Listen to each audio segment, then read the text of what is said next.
Well, hello there, friends. This is Nurse Mo, and welcome back to the Straight A Nursing Podcast. I'm thrilled that you're here. Today is episode 141, and we'll be talking about some worries that you guys might be having about clinical and hopefully setting those aside.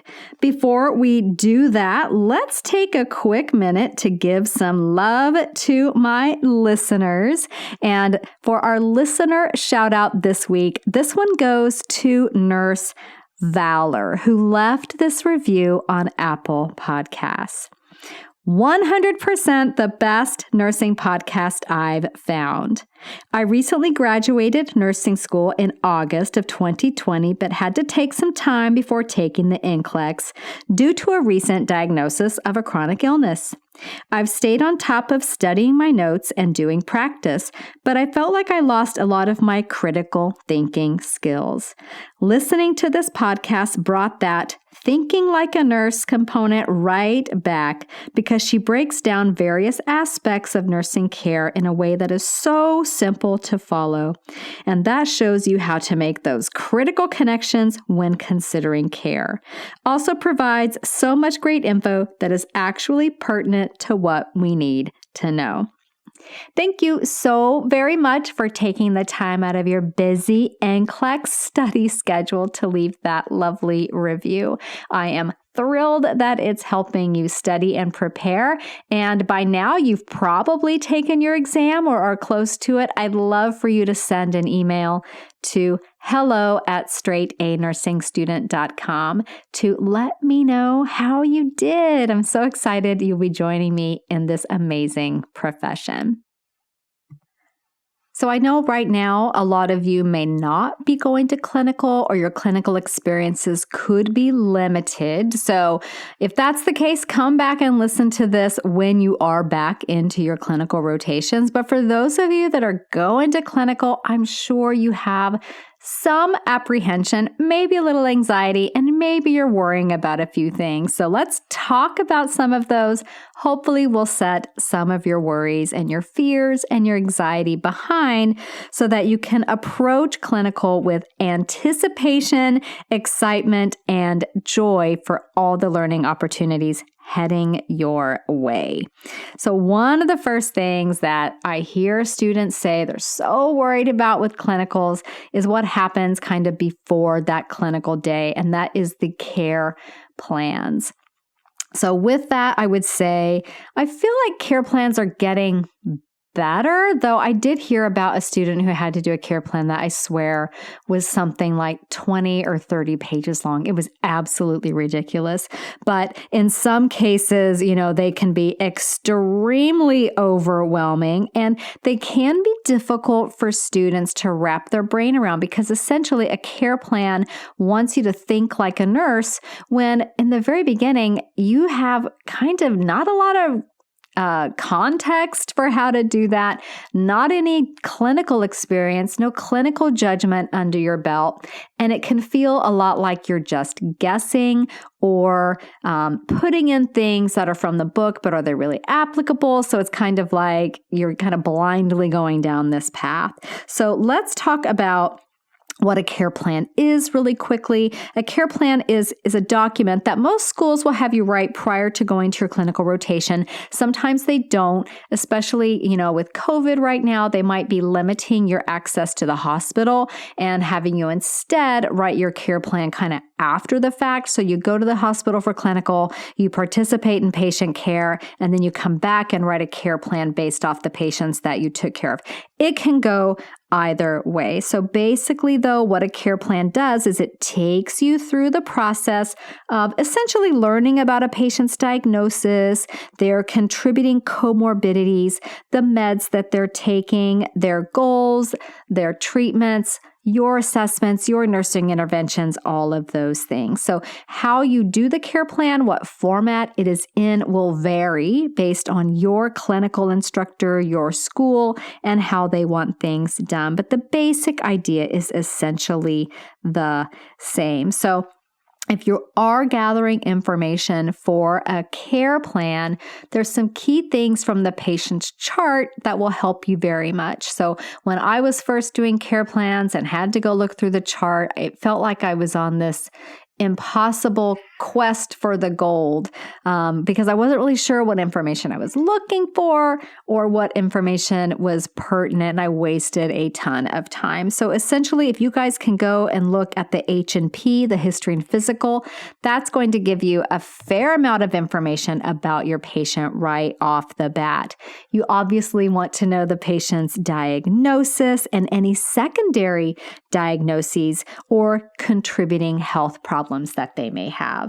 Now, you don't have to go down the rabbit hole of everything that's ever been wrong with your patient, but if it's contributing to this hospitalization or will impact their care in some way, then you definitely want to jot it down. You want to make a quick note of their hospital course. So, did they come from the ED, go to the ICU, now come to the floor, or did they come in, have surgery, go to the floor, have a complication, go to the ICU, come back to the floor, get a basic idea of what their hospital course was like. You want to know their current medications, their current labs, and kind of the trend for their labs in the last few days. We never look at lab results in isolation. We want to look at the trend of that lab result, any diagnostic tests that they've had and those results, and of course, their current orders from the physician. So using that basic core information, you can then go back and write up your care plan in whatever format your instructor requires. So the components of a care plan, in general might be the diagnosis and the history of that patient's particular illness or condition, their medications and why they are taking them. Okay, it's not just listing the medications. You have to know why they're taking them, what its indicated use is for.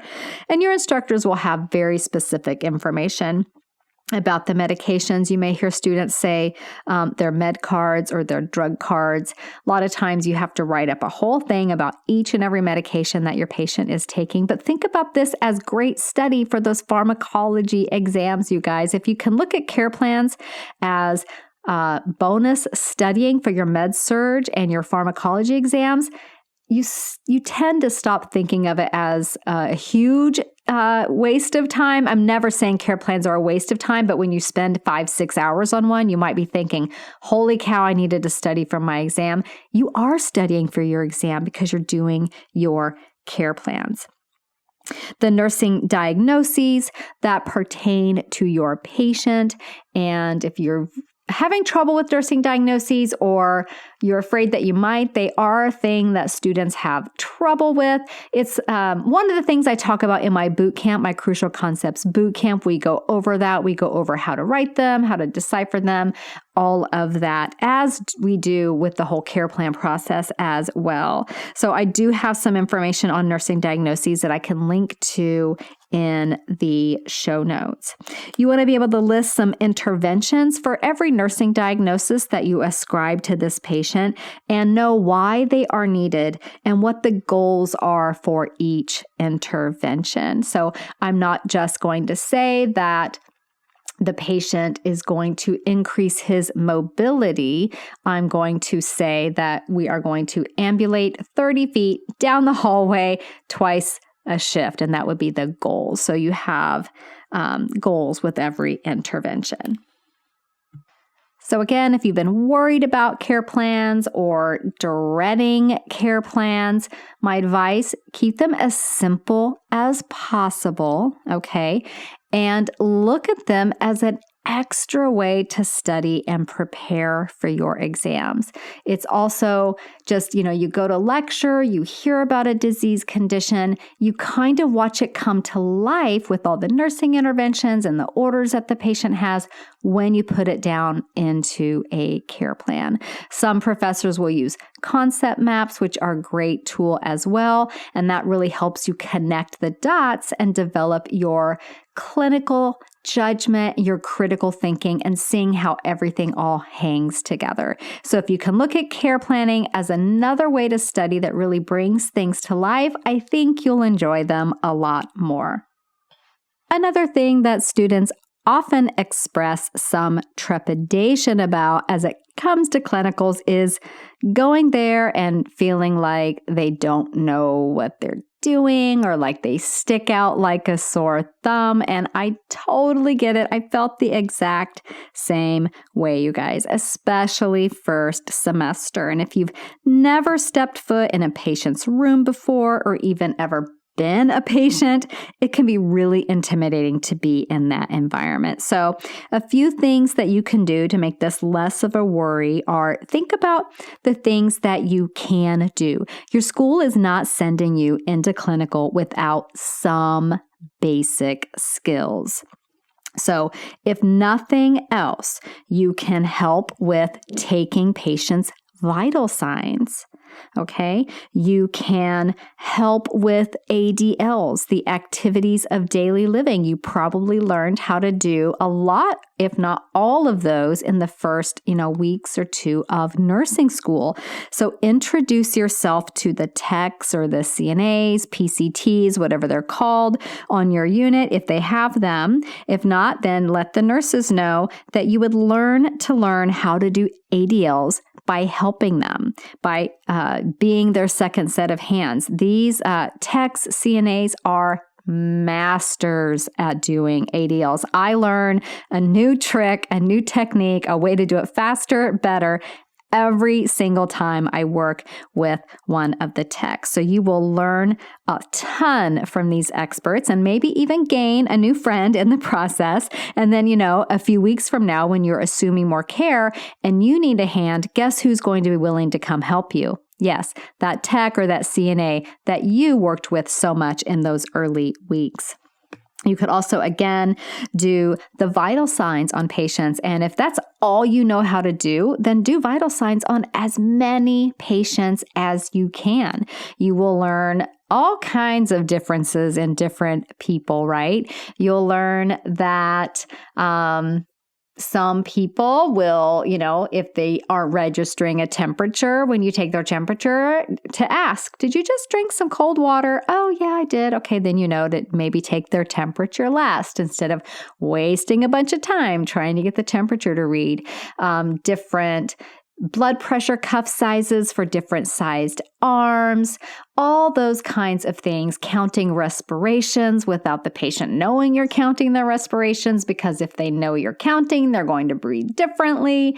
All of these things, assessing radial pulses. They're, in some patients, they're strong and bounding. In other patients, they're very soft and harder to feel. So as you do more vital signs, you're going to get really good at doing them. So if that's all you know how to do vital signs on absolutely everybody on the unit.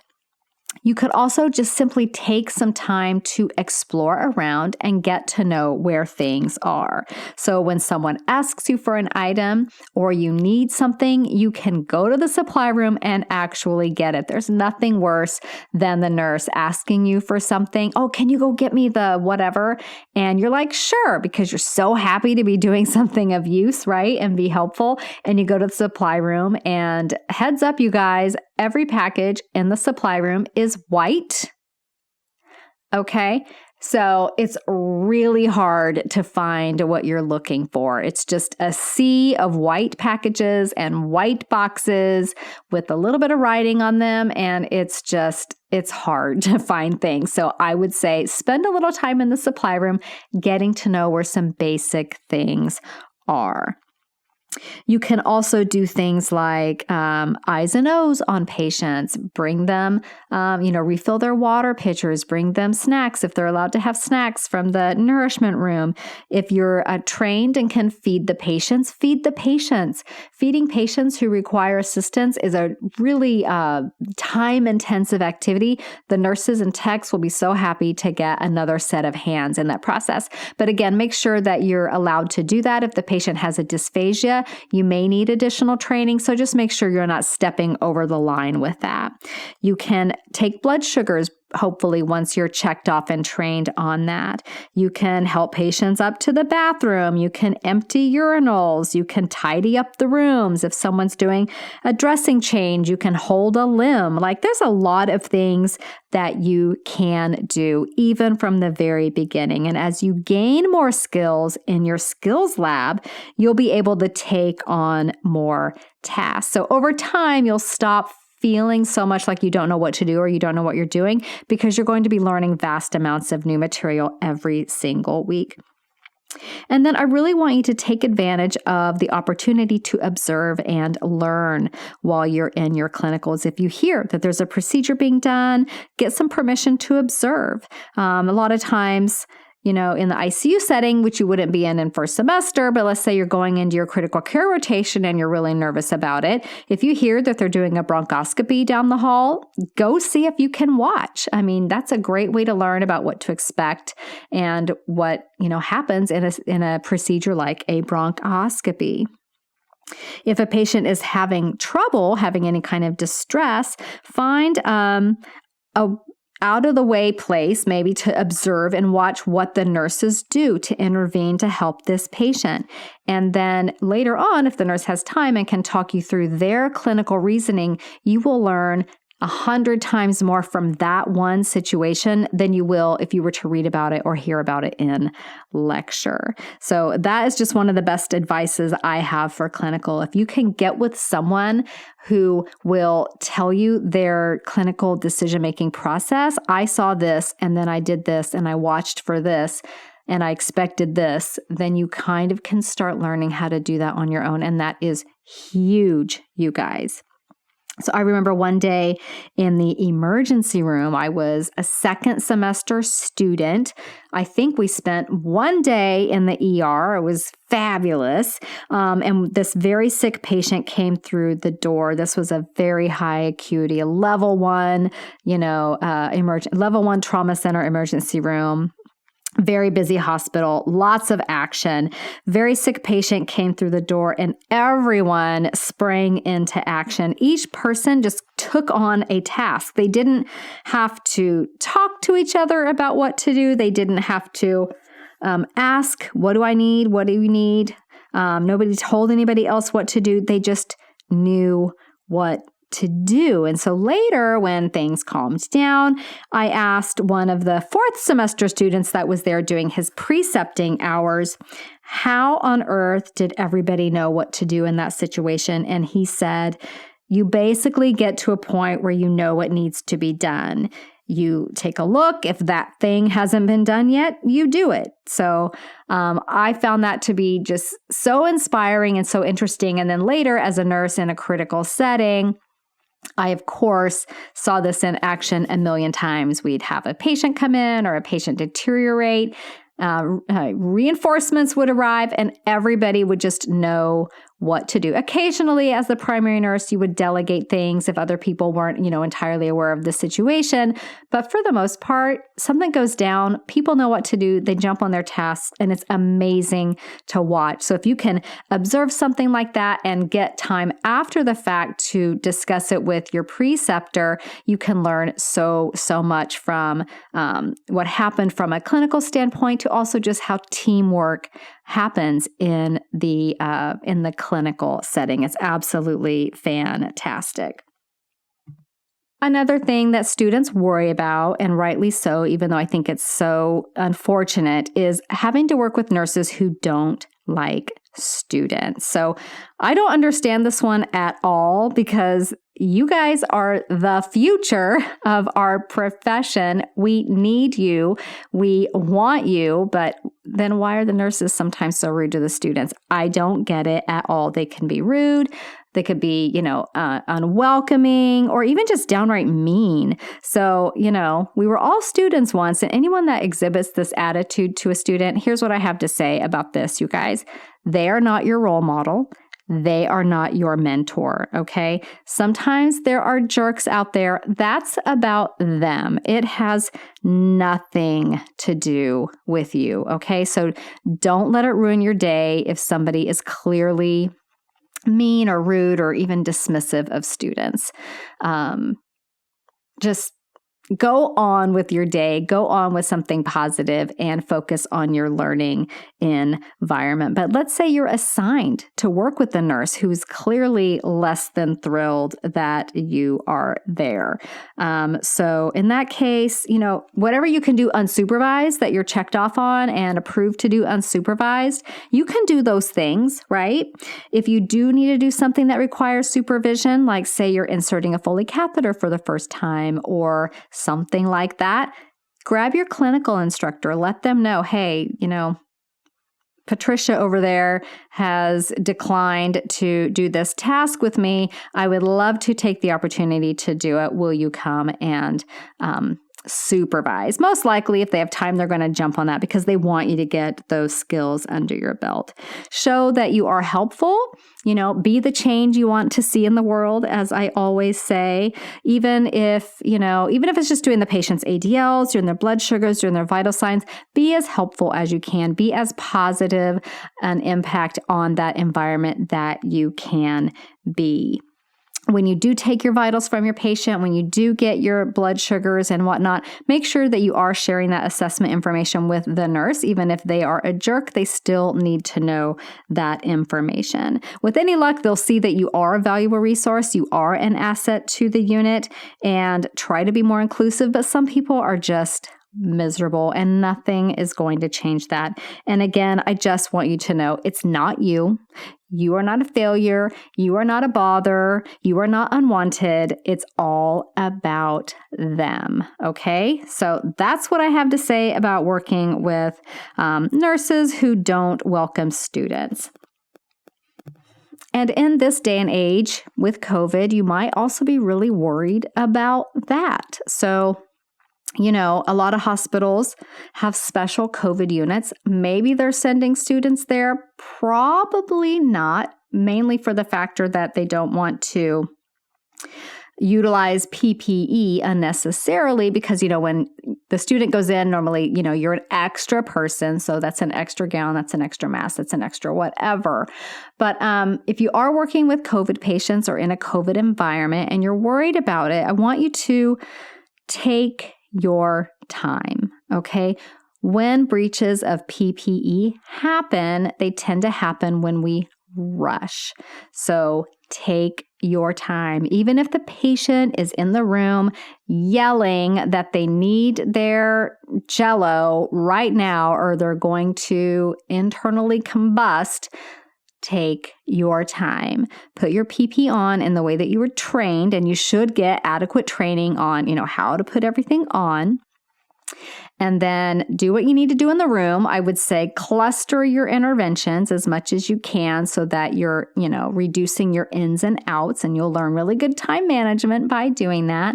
And then when you exit the room, that you're doffing your PPE in the correct order, and just take your time, you guys. Slow down. There's no emergencies in situations like this when you're dealing with a highly communicable disease, okay?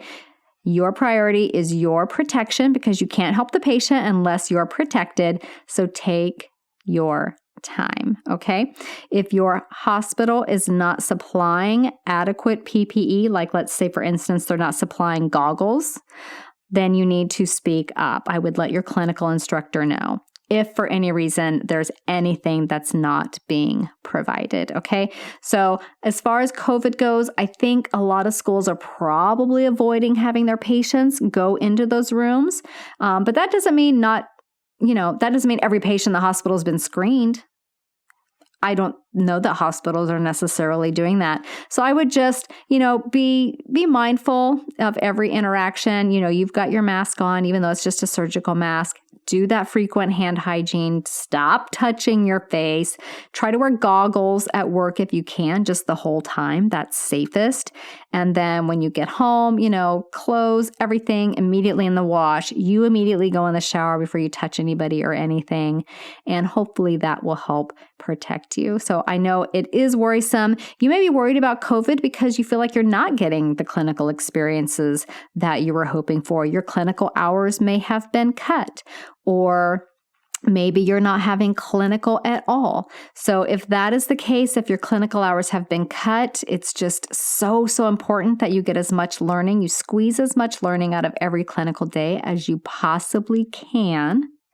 And I've got a podcast episode on clinical debriefing, and I will share that in the notes so that you guys can access that. And what that is just a way to debrief after clinical that will 10 times your clinical learning. So I'll add that to the show notes for those of you who are really worried about that. And you can even use a clinical debrief form after simulation. So if a lot of your clinicals are being replaced by simulation and you're worried that you're not learning, I would invite you to add that element to your simulation experiences as well. Okay, so let's move on to the next item that you might be worried about with your nursing school clinicals. Sometimes students worry that they're going to flounder and be on their own and that their clinical cohort may not be the most helpful. This has happened. There have been, occasionally you'll be in a cohort with students who are just out for themselves and possibly not helping, or that might be your perception of it. So you may feel like you are in a sink or swim kind of situation. So typically, your clinical rotations, you will at least be with another student, most likely on the same unit, maybe 2 or 3 other students. I was lucky. I always had a pal with me on all of my clinical rotations that I could count on to come help me out if I was in a jam. Like one time I was taking care of this patient who had multiple wounds all over her body. And we needed to, the nurse and I were talking about the need to document all of her wounds. So wounds in the hospital have to be measured, they have to be photographed, then they have to be, dressed according to whatever type of dressing they need. And this lady had, I don't even know how many. There were at least 10, and it was a huge project, and I was getting close to the end of my clinical day. Thank the Lord, my 2 clinical pals that were on the same unit as me were available. They came over. One of them measured, one of them took pictures while I did the dressings. And so that task that would have probably taken me about 2 hours to do on my own, we were able to do in about 30 minutes because we worked together as a team. So if you're on a unit and you've got some clinical pals, or you're worried that they're not going to help you out, maybe what you can do instead is think about why they haven't been able to help you out. Are they drowning as well? So what I recommend for this is if you're worried about being in clinical and drowning out there and getting in the weeds, as we call it, reach out to your clinical pals. Even if they haven't been super helpful, there's probably a reason for that. And it's probably because they are feeling overwhelmed as well. We don't tend to talk about with each other when we're not doing well. We tend to only want to talk about the highlights, right? We need to start reaching out to each other when we need help. So go to that person and say, hey, it seems like you're really busy. Is there something I can do to help you? I guarantee you, if they say yes, and you go and you do that, clean up a patient, change a bed, get a patient to the bathroom, do a bunch of dressing changes, whatever it is. And then if you turn around and say, could you help me with this? I really need to get this guy up to the commode. They're most likely going to be able to say yes at that point and help you. And what you learn from this is that you're never on your own. Nursing is a team sport. So if you're worried about going to clinical, having maybe clinical, your clinical cohort that may or may not be able to help you, worried about being left on your own, worried about drowning in the weeds by yourself, I guarantee you, if you approach your clinical rotations with that level of teamwork, and if you instigate that attitude, others will follow suit. You will develop a culture of teamwork in your cohort and help one another. And that will carry over into your nursing career. It really is a team sport. Every single time I'm at work and someone asks me for help, I say yes. Yes, I will help you. Even if if I'm crazy busy and the patient is, critical and I really can't step away, I will say, I can't step away right now, but I can help you in a moment. But most of the time, if, there's any way possible that I can go help them, I help them, because guess what? When I need a hand, they come and they give me a hand. And that's just how it works. That's how the job works. And that's how units retain cohesiveness and really good morale. Now, there are units out there where it really is kind of every man for himself. And those units typically have high burnout, poor, morale, and they don't thrive. So units where the nurses help each other, where there's teamwork is the name of the game, that's the kind of unit you want to be on. And that's the type of nurse you want to start being right away. Okay, and then the last thing that I'm going to talk to you guys about is post-conference, because for some students, this is really stressful. Not everyone loves it. I loved it. I thought it was really fun, but it can be really stressful for students. So post-conference is a conference that happens after your clinical shift. If you're not having clinicals, this would be something after simulation, like your debriefing. And before you go home, or maybe after you go home, you guys might meet up on Zoom and do a post-conference. You're going to be sitting around in a room or on a Zoom with your cohort and your clinical instructor, diving into the details of your patients. And it can feel a little bit like sitting on the hot seat, but it's a fantastic way to learn, to debrief, to process your clinical reasoning, and even your emotions if you've had an especially emotionally trying day. What I want you to do if you're dreading or worrying about going to post-conference and feeling like you're under scrutiny, under a magnifying glass, put that aside. I want you to think more about it as another way to study. Just like your care plans were another way to study, so is post-conference. It is so valuable. It's a great time to get clarification from your clinical instructor about concepts that you might have trouble with, using your actual patient scenarios as examples. It just solidifies learning so much more when it's an actual real patient, something you saw in front of your own eyes. So anytime you can learn a topic from seeing it with your own eyes and then talking about it with your clinical instructor afterwards, getting those different angles, getting those different modalities, you will solidify and strengthen your knowledge base so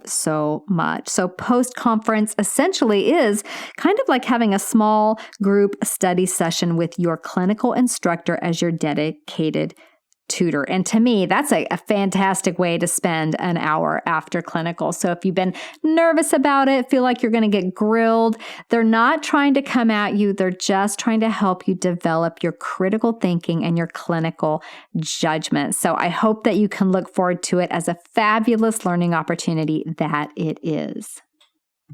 So that wraps us up for today. If you haven't yet subscribed to this podcast, just hit that subscribe button and you will automatically get next week's episode in your podcast player. And next week, we'll be talking about electroconvulsive therapy. And in the meantime, if you miss me, come on over to Instagram and follow me there, Straight A Nurse. I would absolutely love to see you there. So I will see you back here next week, same time, same place. Bye for now. This podcast is brought to you by Straight A Nursing.